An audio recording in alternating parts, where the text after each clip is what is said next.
You know that saying where you are the five people you hang around? I feel like you can go 50-50 with those things because the five people you hang around with most of the time, of course, can influence you and make you become a bum or make you become the person that you don't want to be, especially if you're around the bad crowd. But if you're now the person that's in that group, friendship group and you're not really you're part of their friends, but you're not really hanging out and doing stuff with them. You kind of don't fall into the same path as them, But that's a very rare occurrence. I had that at one time in my life. It's not really a big concept to grasp, but your circle does really determine your ceiling. The people around you either sharpen you or weaken you. And it is really a true thing because sometimes you didn't even know that they're doing it. Because they could be family that could be lazy, for example, or they could be family that's not helping you become the best version that you can become. It's a very big concept that a lot of people don't understand, but when you do get it, it kind of clicks in your brain like, damn, I gotta stop hanging around these people, or I gotta stop being around, even if it's friends, family, your colleagues, relationships, your husband, your wife, your girlfriend, your boyfriend, whatever. You might have to start distancing yourself, especially if people are not on the same, I say, wavelength as you or the same path as that you want to be. Sometimes bad company doesn't always look bad, but it can just simply be people with no ambition. I had a group of friends that when I was doing music, my boys that I used to always hang around. But what I noticed was that for me personally, on my side, like I really did enjoy making music. I really love the process, putting in the work. Of course, I never really kind of got to their levels, like my boys' levels, because again, the demographic and the target audience was rap here in Australia. So it never really kind of clicked for me, but I still do my thing, But, my boys, they like to party, they like to go out and all that stuff. And I think they kind of clocked that, like I wasn't really trying to do that route anymore. And I just really wanted to make music and perform. That was my goal. And even now, like me following Christ and everything, I've had to delete my Instagram and everything. I've kind of like just dropped off the face of the earth, especially towards the people that I was making music. It's been about 2 years now since I did my show. I did my first like solo show.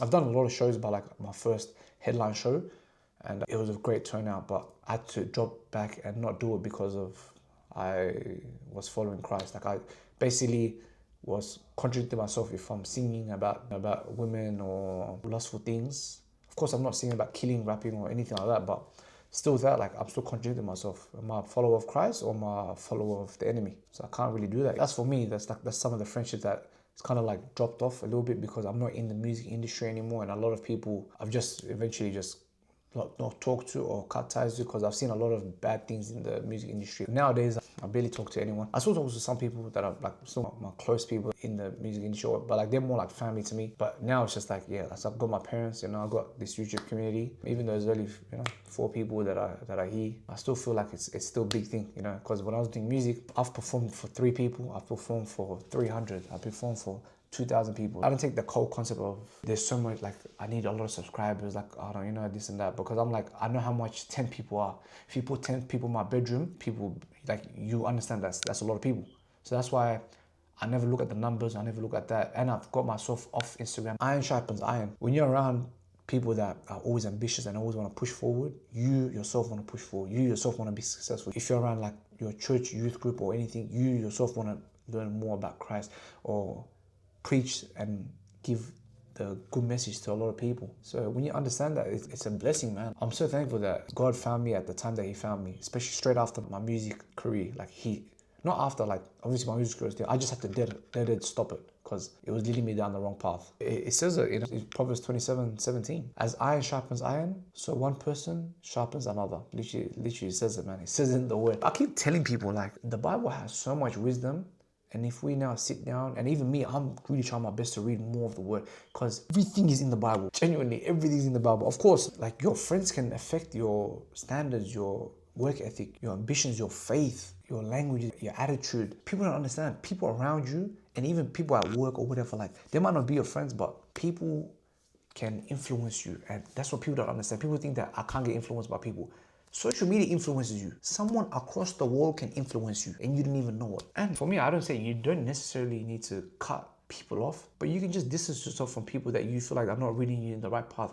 And I know it's preached a lot in the internet, like cut people off, this and that, but there's a prayer that, I don't know if it's a Bible or it's a prayer like where it's like you pray it and you pray that if this person's not supposed to be in your life, God will make it happen. He will literally remove them from your life. It's a scary prayer because sometimes it might be a person that you might be finding interesting, or you might be a person that, like a wife, or like you might be a husband, or someone that you really care about. But if God doesn't want them in your life, He's going to take them out of your life. Like the deeper question is, ask yourself, does the person that I'm hanging around with or spending time with make me become better or worse?